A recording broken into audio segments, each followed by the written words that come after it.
Okay, let's unpack this. It's a strange paradox we live with, isn't it? It really is. Statistically, many measures tell us we're living in safer times than ever before. Crime rates overall are lower. Hmm. But then you look at other statistics, specific types of violence, and they paint a completely different, much more jarring picture. What's fascinating here is exactly that disconnect you just highlighted. While broad numbers might be declining, the nature and the frequency of certain, often more extreme forms of violence are changing. Absolutely. And you've brought us a really compelling stack of source material today for a deep dive. Yeah, hopefully useful stuff. We're looking at excerpts from a book specifically focused on extreme survival strategies, covering things like active killers and responses in mass violence situations. It's heavy material, no doubt. Yeah, But important. definitely. Our mission with this deep dive is to distill the most crucial insights from this expert perspective, to give you, the listener, a shortcut to understanding not just what these threats are, but how expert thinking approaches survival when, prevention isn't an option anymore. Right. So that shifting landscape of violence the source material points to, Yeah. it argues that despite falling overall crime, active shooter incidents, for example, have actually been on the rise year on year since the early 2000s. Year on year, really. Yeah, it's a specific type of violence that's becoming disproportionately common. So this raises an important question. Why do these specific events seem to be increasing even as other crimes decline? Well, the source highlights a concept it calls cultural contagion. Cultural contagion. Yeah, it suggests that past violent events essentially educate future ones, acting as blueprints or inspiration even. So events like Columbine don't just happen in isolation. They become part of a grim pattern. Or like the going postal incident by Pat Sherrill back in the 80s. Precisely. These acts and the coverage they get can show vulnerable individuals a path or a method. The source even discusses how things like vehicular rammings, which were once more geographically confined, have tragically been exported globally. Right. You see that more now. Timed to specific dates or events, too, it seems. Exactly. Time to maximize impact or symbolism. And this brings us to a critical reality check, the book emphasizes. Survival techniques, the principles we discuss, have to work in the real world. Right. Not just a controlled training environment. Yeah. Exactly. The street, a crowded room, the inside of a car. These environments deny you the space and time you might have in, say, a dojo. An assailant isn't interested in helping you practice. Their goal is to ensure you fail. Violence isn't a game. Okay, let's really lean into the section on active killers and mass violence. This is a scenario many people find terrifying to even contemplate. Understandably so. The source explores the path someone takes to reach this point of extreme violence. Yes. A key insight from the source is that most people have a natural, deep-seated aversion to killing. We're sort of hardwired for species survival. For someone to overcome that fundamental instinct, to become acclimatized to taking a life, requires a significant psychological shift. That instinct has to be re-educated. Re-educate. Often through specific experiences or a conscious process, leading them to view killing as necessary or even justified in their own distorted logic. Necessary. That's a chilling way to frame it. Yeah. And the source makes it clear this isn't a sudden snap. It's a multi-phase process that takes time. It culminates in what the source calls the planning phase. The planning phase. This is where vague, violent fantasies solidify into concrete actions, often including detailed planning like selecting specific dates or times for maximum symbolic impact or, casualty count. Like timing an attack to an anniversary or a major holiday event. Yeah. Like we mentioned with the vehicle attacks. Precisely. The date can hold perceived meaning for the attacker. No. But here's where it gets really interesting and critically important for you, the listener, because it offers a potential point of intervention. The source cites a Secret Service report on school shootings, which found something striking. In 93% of studied cases, the perpetrators showed concerning behavior before the attack. 93% showed warning signs. Yeah. And even more critically, in 81%, at least one other person knew their plan. 81%. And in 59%, more than one person knew. Wow. That's a huge percentage of cases where someone else had knowledge. Why would someone planning an attack leak their intentions like that? Well, the source suggests several motivations. It could be a desire for admiration or to instill fear in others before the event. It might be a twisted form of seeking confirmation, seeing if anyone else validates their grievances or believes their actions are justified. Right. Think about the examples the source gives. The 12-year-old who told friends to stay away from school that day, Pat Sherrill warning a coworker before his attack. Uh-huh. Eric Harris telling Brooks Brown to go home at Columbine. These aren't just historical footnotes. Not at all. This is the vital insight. You might be one of the people who encounters these warning signs in your life, whether from a colleague, a family member, or someone you know peripherally. Yeah. Recognizing that behavior is the first step. It's crucial. Okay, so recognition is key for prevention or intervention before an attack begins. But what happens when prevention and avoidance are no longer options? The attack is in progress. You're in the middle of it. Right. Now you're in the execution phase, as the source calls it. The source moves into survival strategies for that execution phase. It's easy to feel fatalistic in that moment, isn't it? To think there's nothing you can do unless you're a trained fighter or armed. Yeah, definitely. Helpless. But the source pushes back strongly against that. Survival isn't just a matter of luck. It happens by design. Simple actions can be profoundly effective. Give me some examples the source highlights. What are these simple, effective solutions? Think about the Sandy Hook children who escaped during brief moments when the shooter had to reload or his gun jammed. They recognized when the gun stops firing, that moment. Wow, just that simple observation. Or the Virginia Tech students who used a heavy desk to barricade a classroom door, buying critical time. Right, using what's there. Exactly. The Sandy Hook janitor who ran through halls, shouting warnings, directing people away from danger. These weren't complex techniques. They were awareness, improvisation, and decisive action that created opportunities for survival. So let's talk about the classic advice. Run, hide, fight. What does the source emphasize about running and hiding? When running, the focus is on running to safety, a known exit or secure location, not just blindly from the immediate danger. Okay, so having a destination in mind. Yes. And it's about using cover things that will stop bullets, like concrete walls, versus concealment, which merely hides you from view, like drywall or a thin door. Staying low can keep you below sightline. Right, and if you're in a group. Staggering your movement can make you harder targets. The principle is using the environment to increase your chances of escape, maybe even thinking about clothing, blending in, secondary exits like through a restaurant kitchen. Good points. And barricading. Barricading is about buying time. Time for escape, time for law enforcement to arrive. Okay. The source gives examples of reinforcing barricades with whatever is available furniture, or even pooling weight against a door, like using belts to secure handles. Makes sense. The principle is that attackers often seek easy, accessible victims, especially when they know their time is limited before police intervention. Many self-terminate when police arrive.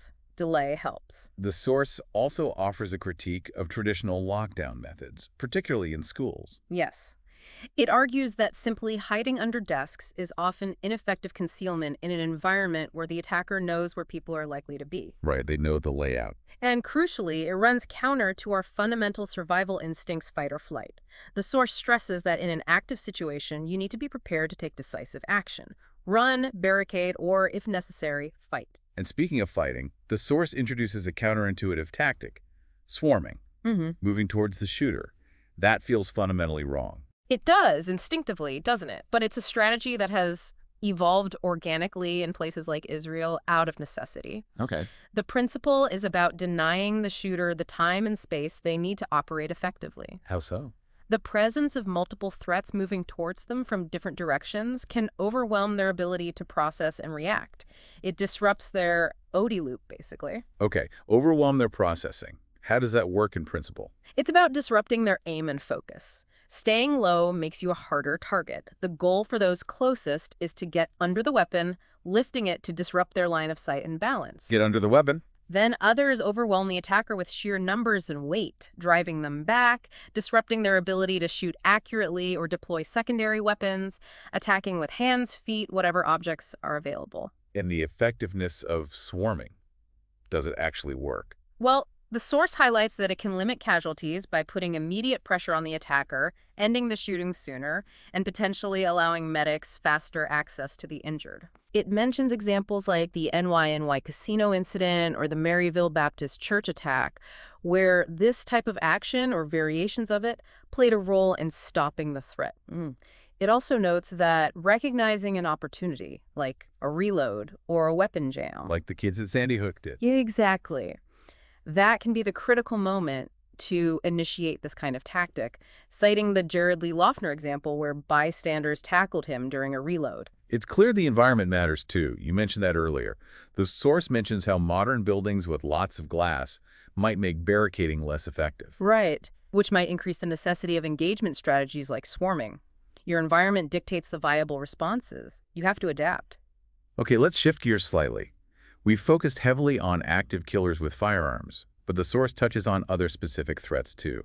Knives, for instance. Yes. Knives have advantages for attackers' concealment, bypassing security, even non-metallic ceramic knives. The source suggests they could become more common for mass attacks. And the reality of a knife attack. It's often repetitive, close quarters, very difficult if you're surprised. Recognizing those pre-violence indicators we talked about is key, as is managing distance, range. Any specific defense concepts mentioned? Briefly, yeah. The idea of moving forward into the attack sometimes to take away the space needed for a full swing or stab, disrupting their rhythm, controlling the weapon arm. Okay. And what about vehicular rammings? We touched on this, targeting crowds. As we mentioned, under cultural contagion, the source notes these attacks often target large crowds on significant dates or at symbolic locations, like Bastille Day in Nice or Christmas markets. And the use of vehicles is often a tactic when firearms are difficult to acquire due to restrictions, isn't it? Yes. The vehicle itself becomes the primary weapon. And a chilling detail the source points out is that the drivers often survive the initial impact. Oh, right. And then deploy secondary weapons, frequently knives, to continue the attack against those injured or unable to escape. So authorities might use physical barriers, bollards, and things? Right, but personal situational awareness remains crucial in crowded public spaces. Yeah. Knowing your exits, being aware of vehicle movements. Okay, another very specific threat. Carjacking. Parking lots as predator watering holes, the source calls them. Exactly. These transitional spaces require heightened awareness. The source talks about using your fear system spot the difference. Function, regular use, builds your baseline of what's normal so you notice what's out of place more easily. So avoid distractions like phones in these high-risk areas. Definitely. Distraction is a major vulnerability there. And if you are confronted in or around your car, what's the initial response? Hands up, visible. Comply if they just want the car. The source is adamant. Never go with them to a secondary location. Never get in the car with them or let them drive you. Never. The odds decrease dramatically then. Fighting in the car is tough. It's confined. Clearing your seatbelt quickly is vital because fine motor skills degrade under stress. Then you can try to get into a better position. The source mentions specific disarm concepts briefly, like securing the wrist, using the barrel as a lever if a gun is involved, but emphasizes the difficulty. And tactics for driving away. If someone pulls alongside with a gun? This was interesting. The source says don't speed up a bullet as faster than your car accelerating. Right. Instead, slam the brakes, let them pass you, then make a quick U-turn or turn off to safety. Counterintuitive, but makes sense. Brakes are faster than acceleration. Exactly. And an extreme response mentioned, if you're being followed persistently after an attempt, using something like pepper spray out the window to create a disabling cloud behind you. High risk, but an option. Wow. Okay, what about kidnapping or hostage situations related to vehicles? The source touches on this, especially regarding travel risks. Your perceived value, and thus risk, can change drastically depending on geography. It compares basic kidnapping versus express kidnapping. Express kidnapping. Yeah, common in some regions like South America. Shorter duration, force you to ATMs, often keep you in the trunk. Different motive than long-term ransom. It also briefly mentions escaping common holds, like a side headlock or full Nelson if you're being physically forced. Let's bring this closer to home. Home invasions, how are they different from burglaries? Big difference. Burglars want your stuff, usually when you're not home. Home invaders are confrontational. They often use extreme initial force to terrify occupants into compliance. I mean, they want you there. Yes. Their motives vary: theft, express kidnapping from the home, sexual assault, maybe even punishment or revenge. Signs of occupancy that deter burglars might actually attract invaders looking for confrontation. Chilling. So quick engagement or disengagement is key. Yes. Minimize their time inside and their control. What about defense strategies? How do they get in? Forcing doors, breaking windows, sometimes waiting inside after a previous break-in, using a ruse like a delivery person, or just pushing in when you open the door. That push-in scenario. What's the defense? The source suggests stepping forward into the push to maintain balance, rather than being knocked off your feet backwards. Don't stop their momentum too abruptly, but redirect it. It also mentions things like striking combinations with an overlapping rhythm, not metronomic, to overwhelm an attacker. Overlapping rhythm. Interesting. Okay, shifting focus again, but still critical. Yeah. The human element. Predator profiling, workplace violence, domestic abuse. Yeah, the source covers workplace violence, using the Joseph Wesbicker shooting as an example. It highlights how disrespect and a toxic culture can be contributing factors. And it lists warning signs. 5 key ones. Blaming others, the shooter often sees themselves as the victim. Extreme frustration over perceived injustices. Weapons fetishes or obsessions. Vocalization of violent intent, making threats or comments.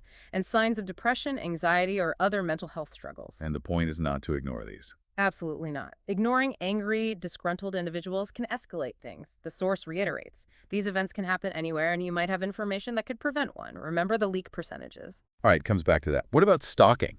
Most often ex-partners, but not always. The core of stalking, according to the source, isn't just harassment. It's about the stalker maintaining a relationship with the target, even a negative one. A relationship? How? By making the target associate everything, constant texts, emails, showing up unexpectedly with the stalker. It's about demonstrating power and control over the target's life and thoughts. So how do you deal with it effectively? The single most successful strategy highlighted: cut all communication. Completely. No trying to reason with them. Counterproductive. Any engagement, even telling them to stop, confirms their campaign is working, that they still have influence. It feeds their need for control. Even seemingly genuine requests for contact are likely traps. What about restraining orders? The source views them as a last resort. Stalkers often don't respect them. Violating the order can be another way to show control. While an RO makes violations criminal, it can also provoke a dangerous, even deadly response. The Richard Farley case is mentioned as an example of that escalation after an RO. That's a tough balance. Okay, leading into maybe the most difficult area. Domestic abuse or intimate partner violence. Yeah, the hard truth the source states is that aggression and violence are statistically more likely to come from someone you know, often intimately. And it's not always obvious physical violence. Not at all. It can be psychological, emotional abuse. Throwing objects near you, blocking exits, aggressively snatching things from your hand.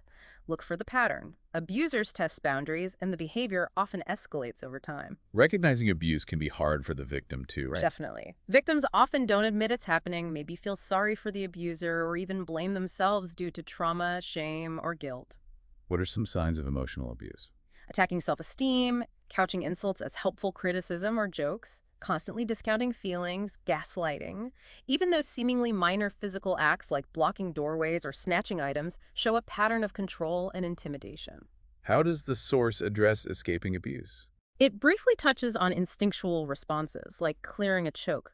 But the main point is escaping the situation, pushing away from a grab, getting distance, and crucially, going to a safe place not known to the abuser. Somewhere they can't find you. Exactly. It also mentions recognizing narcissistic traits, which often correlate with abuse, constant blaming of others, entitlement, believing they are perfect and never wrong. And it encourages self-reflection. Yes, considering your own vulnerabilities. Do you have trouble setting boundaries? Do you tend to hand over control in relationships or take the blame too easily? Financial independence is also key. Having options makes leaving easier. One last point on this defending third parties. How does that fit? An important point. Your security can be compromised by others. You live with friends, family who might be less vigilant. How so? They might become softer targets for someone like a stalker trying to gain information about you or even access to your home. Everyone needs to be on the same page about security. Wow. Okay, that covers a huge amount of ground. It's a lot, definitely. Yeah. This deep dive has really given us a window into the evolving nature of violence, the importance of understanding the attacker's process, recognizing warning signs. And the critical shift from prevention to survival in active situations. And how developing a preparedness mindset involves understanding core principles and even those counterintuitive tactics like swarming. It's about acknowledging the reality of these threats without being paralyzed by fear and building resilience. And here's where it gets really interesting to think about, taking a step back from the specific tactics. The source material ends with a powerful emphasis on something deeply personal. Yeah, that final point is crucial. Developing your own sense of self-worth and believing in your inherent right to survive. Yes. The book encourages you, the listener, to recognize that you are worth fighting for, worth protecting, and that in a situation of extreme violence, no attacker has the right to take your life, and you have the fundamental right and perhaps the obligation to do whatever is necessary to preserve it. A profoundly important thought to leave with. Thank you for guiding us through this challenging but vital material. Glad we could cover it. Our thanks to author Gershon Ben Keren and Tuttle Publishing, whose mission of bringing together knowledge, including powerful insights from the world of martial arts and survival, made these sources available to us.